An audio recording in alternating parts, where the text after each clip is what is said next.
ఇప్పటికే కొన్ని జీవితాలు చీకట్లో మనం చేసిన తప్పులకి తగలబడిపోతున్నాయి గ్రాని. చేసిన పాపాలు కొన్నైనా కడుక్కుందాం. దశరథ కూతురిగా పెళ్లి చేసుకుంటాను. దాసి కూతురిగా బ్రతుకుతాను. అయ్యో, నా మాట వినవే. ఎవరి మాట విను. నా మెడలో తాళి పడిన వెంటనే నిజం చెప్పేస్తాను. నువ్వేమంటావు నాన్న? నీ ఇష్టం అమ్మా, నీకు నచ్చింది. జోష్న, వెళ్దాం పద. దీపా, నువ్వెళ్ళు, నేను జ్యోత్స్నతో మాట్లాడాలి. నేను ఎవరితోనూ మాట్లాడాల్సిన అవసరం లేదు దీపా. పద, మనం వెళ్దాం.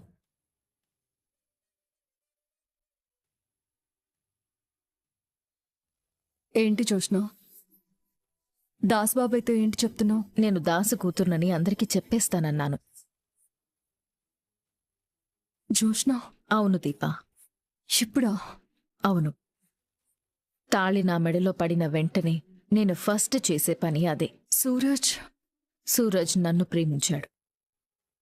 నేను దశరథ కూతుర్నని కాదు. అది ఓకే, కానీ...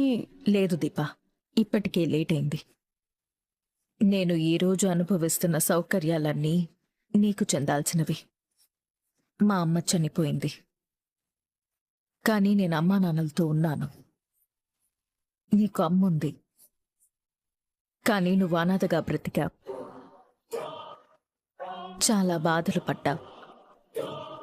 నా కోసం చాలా చేశావు. రుణం తీర్చుకోవాలి కదా. నేను మనిషిగా మారాను దీపా. మనిషిలాగా బ్రతకాలనుకుంటున్నాను.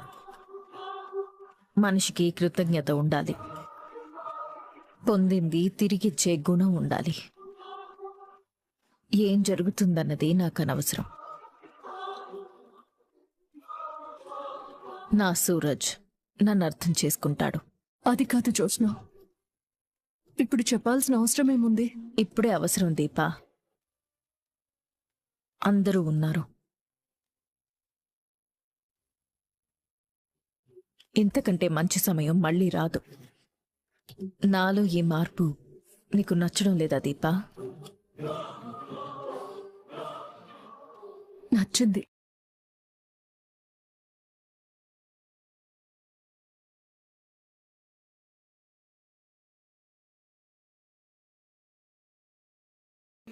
దీపా, నాకొక మాట ఇవ్వు.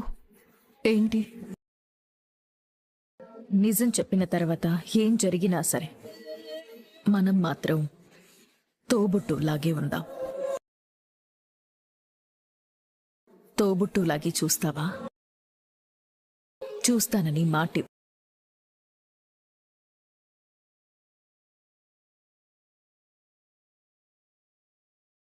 నువ్వు నా తోబుట్టువి జోష్న.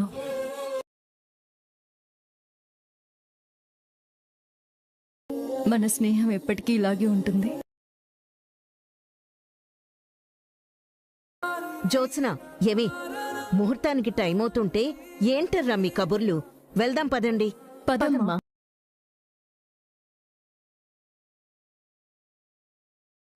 పదండమ్మా. రే, ఇక్కడేం జరుగుతోందో వీడియో మాత్రమే కనపడుతోంది. ఆడియో కట్టు. అదే మంచిదమ్మా. ఏంట్రా మంచిది? నీ కూతురేమో నిజం చెప్పేస్తానంటుంది. చెప్పేని అమ్మా. ఊరై దాసు, ఇన్నాళ్ళు నా కూతురు ఏదన్నా చేస్తే చెయ్యొద్దు అనేవాణ్ణి. మొట్టమొదటిసారి చెయ్యొద్దు అనలేకపోయానమ్మా. నిజాలు బయటపడితే ఇంకేమైనా ఉందా? నేరాలు బయటపడతాయనా? శివన్నారాయణ ఊరుకోడ్రా. నిజం చెప్పకపోతే 100 అబద్ధాలు చెప్పవలసి వస్తుందమ్మా. అదే నిజం చెప్పేస్తే ఒక్క అబద్ధం కూడా చెప్పవలసిన అవసరం ఉండదు. అయ్యో, ఎంత పెద్ద సమస్య వచ్చింది. జోస్న పెళ్లి ఈ పారిజాతం చావుకొచ్చింది. నువ్వెలాగంటే అలాగమ్మా. నువ్వేం అయోమయం కొడుకువిరా. కూతుర్నే కాదనలేవు, తల్లిని కాదనలేవు. ఇప్పుడేం జరుగుతుందో ఏంటో. జరగవలసిందే జరుగుతుంది. రే దాసు, నీ కూతురు ఏం చేసుకుంటుందో చేసుకొని, నువ్వు మాత్రం నోరు విప్పి నేను జోస్న తండ్రిని అని చెప్పావంటే నేను చచ్చినంత ఒట్టే. అమ్మా అమ్మ, ఏంటిది ఏంటిది? ఒట్టేశావు. మాట దాటావో తల్లి ప్రాణాలు తీసినట్టే. నువ్వు నోరు తెరవడానికి వీల్లేదు.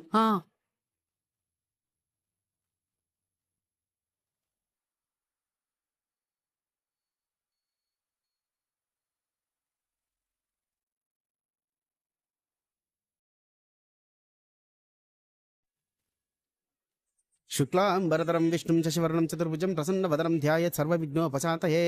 అమ్మా నీళ్ళు తీసుకురండి అమ్మా.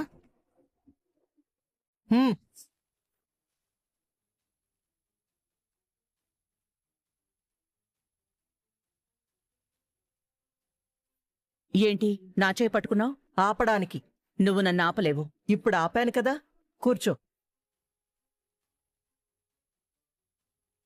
నిన్ను ఎక్కడికి వెళ్ళనివ్వకుండా చూసుకోమని మా నాన్న దీపతో చెప్పాడు. దీప బాధ్యత నేను తీసుకున్నాను. నేనెక్కడికి పోతాను కాంచనా? అక్కడ నీ కోడలు కష్టపడుతుంటే నేను సహాయం చేద్దాం అనుకున్నాను. ఎవరు ఎక్కడ ఉండాలో అక్కడ ఉంటేనే మంచిది మాలిని. కాళ్ళు పనిచేయకపోయినా చేతులు నోరు బాగానే పనిచేస్తున్నాయి. అవసరానికి మించి మాట్లాడకు మాలిని. ఆ పని చేస్తుంది నువ్వు కాంచనా.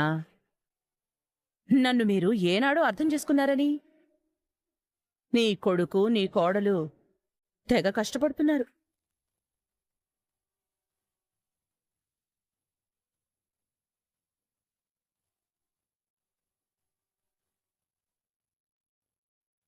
పరాయి ఇంటి కోడలు దీప కష్టపడ్డం చూడలేక సహాయం చేద్దాం అనుకున్నాను. నువ్వు ఇది పరాయిల్లు అనుకోవచ్చు కాని దీప మాత్రం పరాయిల్లు అనుకోదు. అది సొంతిల్లే అనుకుంటుంది. సుమిత్ర దశరథుల్ని సొంత అమ్మ నాన్న అన్నట్టుగా చూసుకుంటుంది.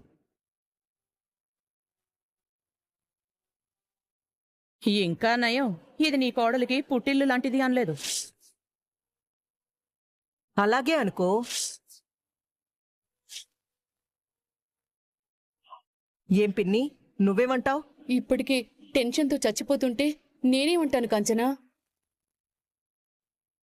మీకు అంత టెన్షన్ ఎందుకు అత్తయ్య గారు? ఎవరి భయాలు వాళ్ళకుంటాయిలే అల్లుడు. ఎవరి భయాలు ఎవరికున్నాయి? నాకెలా తెలుస్తుంది? తెలియకుండానే ఎవరి భయాలు వాళ్ళకున్నాయని ఎందుకన్నారు? ఏదో అనేసాను అల్లుడు, వదిలే. కాంచనా, మనం అలా మండపం దగ్గరికి వెళ్దాం పద. ఆ పిన్ని, ఆ. మాలిని బాధ్యత నీకు అప్పగిస్తున్నాను, జాగ్రత్తగా చూసుకో.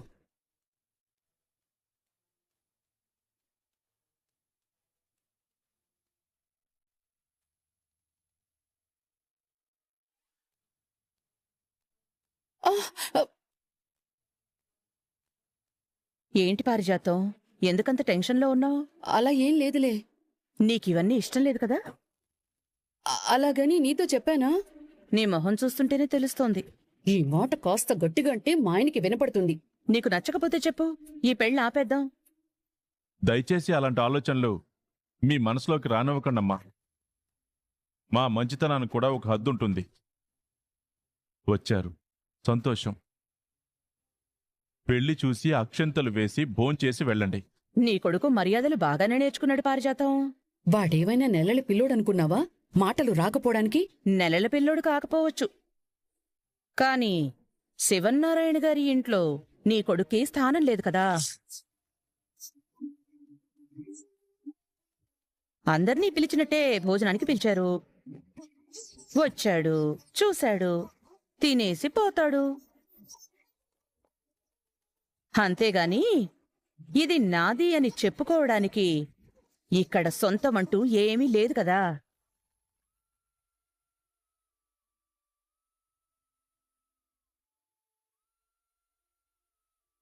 ఉంది. ఏముంది? ఇక్కడ మీకంటే నాకు కొంచెం విలువ ఎక్కువగానే ఉంది.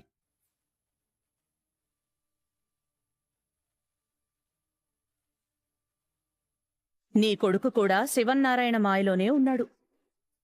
మీరంతా ఆ భ్రమలో నుంచి బయటికొచ్చే రోజు చాలా దగ్గరలోనే ఉంది పారిజాతం. పెళ్లి తర్వాత జ్యోత్స్న చెప్పే నిజానికి బయటికొచ్చే రోజు కాదు, నేను బజార్లో పడే రోజొచ్చింది. జ్యోత్స్న దాసు కూతుర్నని చెప్పేస్తుందా ఏంటి?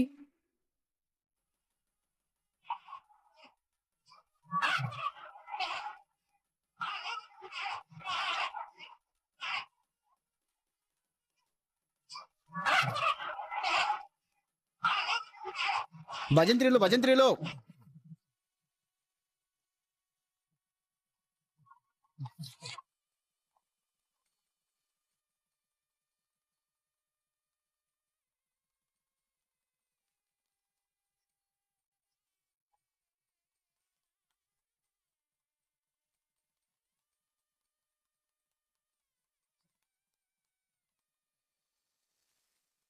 ఓం మాంగళ్యం తంతునానేన మమ జీవన హేతునా కంటే బధ్నామి శుభగే త్వం జీవ శరదాం శతం. మాంగళ్యధారణ ముహూర్త శుభముహూర్త అస్తు. సుముహూర్త కాలే సూర్యాదీనాం నవానాం గ్రహాణాం అత్యంత అనుకూలత ఫల సిద్ధిరస్తు. ఓం ఐ ముహూర్త శుభముహూర్తో అస్తు.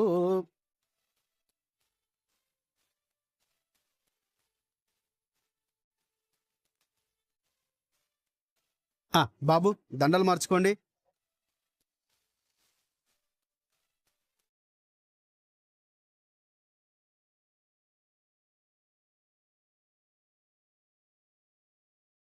బాబు ఇద్దరూ లేవండి.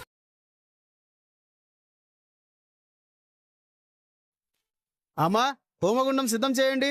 ఒక్క నిమిషం పంతులు గారు.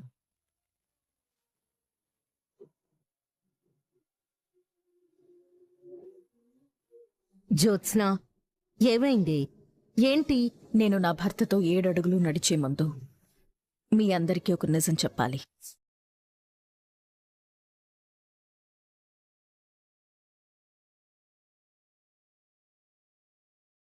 జ్యోత్స్న, ఇదేమైనా బొమ్మల పెళ్లి అనుకున్నావా? తనతో మధ్యలో ఆపి నిజాలు చెప్పాలి, అబద్ధాలు చెప్పాలి అంటున్నావు. ముందు ఈ కార్యక్రమం పూర్తి చేయి. లేదు తాత, ఈ నిజం నేను ఇప్పుడే చెప్పాలి. ఏంటది? నేను కొందరికి రుణపడి ఉన్నాను. వాళ్ళ రుణం తీర్చుకోవాలి. ఎవరు వాళ్ళు? దీప.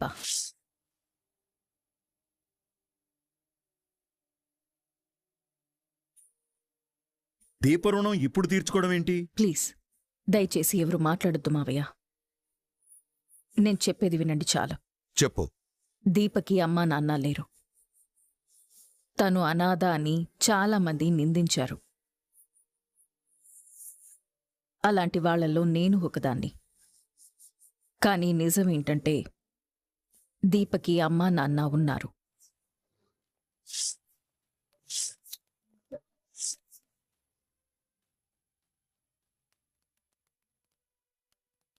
లేకుండా ఎందుకుంటారు? వాళ్ళెవరో తెలియకపోయినా ఎక్కడో చోటు ఉంటారు కదా. వాళ్ళెవరో నాకు తెలుసు.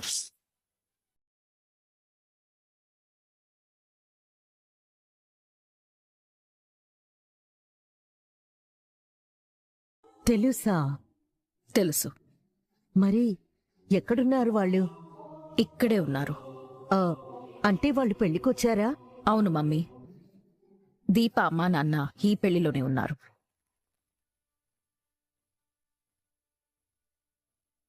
ఎక్కడున్నారు? మమ్మీ నువ్వెలారా. డాడీ నువ్వొచ్చి మమ్మీ పక్కన నిలబడు.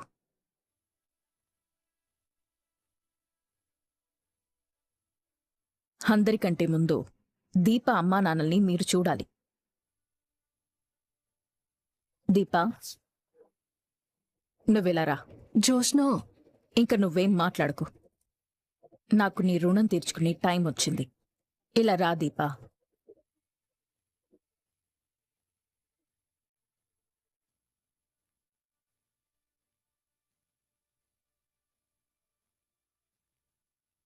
ఇప్పుడు దీపని నేను వాళ్ళ అమ్మా నాన్నకి అప్పగిస్తున్నాను.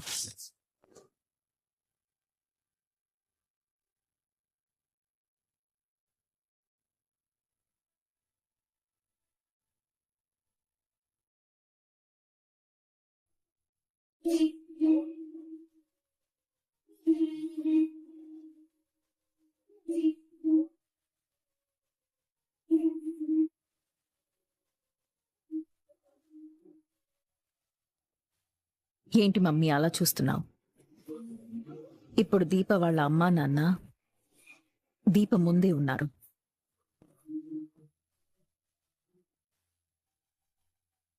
మీరే దీప అమ్మా నాన్న.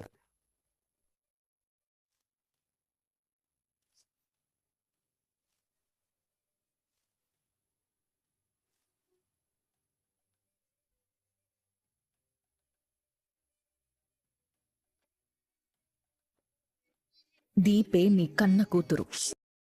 దీపా మా కన్న కూతురా? అవును మమ్మీ, దీపే నీ సొంత కూతురు. ఎక్కడైనా తల్లి బిడ్డని వెతుక్కుంటూ వెళ్తుంది. కాని ఇక్కడ బిడ్డే తల్లిని వెతుక్కుంటూ వచ్చింది.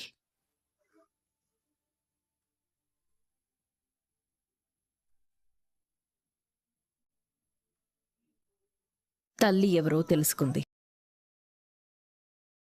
అప్పటికే తన స్థానంలో వేరొకరు ఉండడం చూసి నేనే మీ కూతుర్ని అని చెప్పుకోలేని పరిస్థితిలో ఉండిపోయింది.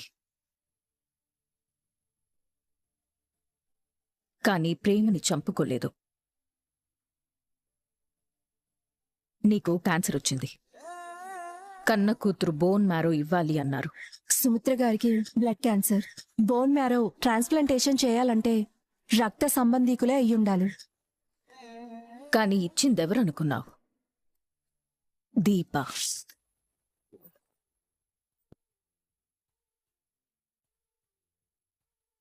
నువ్వు గర్భవతివే, బోన్ మ్యారో ఇస్తే కడుపులో బిడ్డకి ప్రమాదమని డాక్టర్లు చెప్పినా నా కడుపులో బిడ్డకు ఏమైనా పర్వాలేదు. నన్ను కన్న నా తల్లిని కాపాడుకోకపోతే నేను బిడ్డగా చచ్చిపోయినట్టేనని దీప నీకోసం బోన్ మ్యారో డొనేట్ చేసింది మమ్మీ. కన్న తల్లి ప్రాణం కోసం కడుపులోని ప్రాణాన్ని వదులుకోవాలి.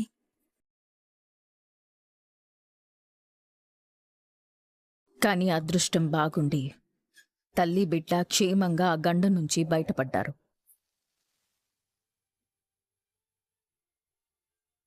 దీప తన్ని గుర్తించని అమ్మా నాన్న కోసం తన కడుపులో బిడ్డని కూడా వదులుకోవడానికి సిద్ధపడింది.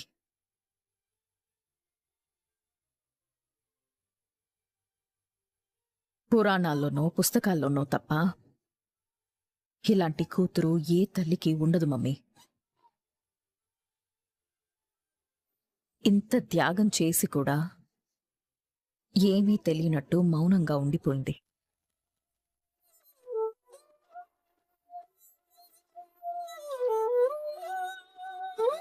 తనని 9 నెలలు మోసి కన్న తల్లి కళ్ల ముందే ఉన్నా అమ్మా అని పిలవలేక అనాథగా మిగిలిపోయింది. నేను ఈ నిజం చెప్పకపోతే తను ఎప్పటికీ అలాగే ఉండిపోతుందేమో. ఒక మంచి తల్లి ఎలా ఉండాలో నిన్ను ఎగ్జాంపుల్గా చూపిస్తే ఒక మంచి కూతురు ఎలా ఉండాలో దీపని ఎగ్జాంపుల్గా చూపించొచ్చు. దీప నా కూతురా? అవును సుమిత్ర, జ్యోత్స్న చెప్పింది నిజం. దీపే మన సొంత బిడ్డ.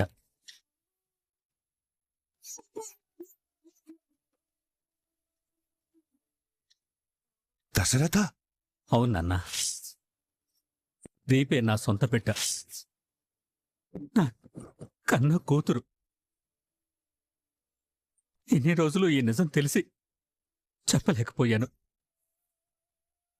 ఇప్పుడింకా దాచాల్సిన అవసరం లేదు. దీప అనాథ కాదు, ఈ దశరథ సుమిత్ర కూతురు, శివనారాయణ గారి మనవరాలు, నా అసలైన వారసురాలు.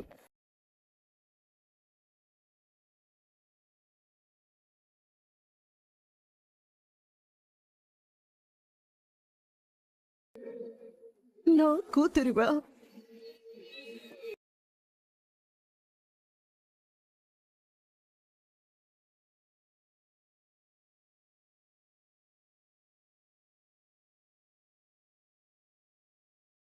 దీపా, నేను నీకు ఎంతో రుణపడి ఉన్నాను. ఇప్పుడు కొంత రుణం తీర్చుకున్నాను అనుకుంటున్నాను. ఇంక నువ్వు మీ అమ్మని అమ్మా అని ధైర్యంగా పిలవచ్చు. పిలు దీపా.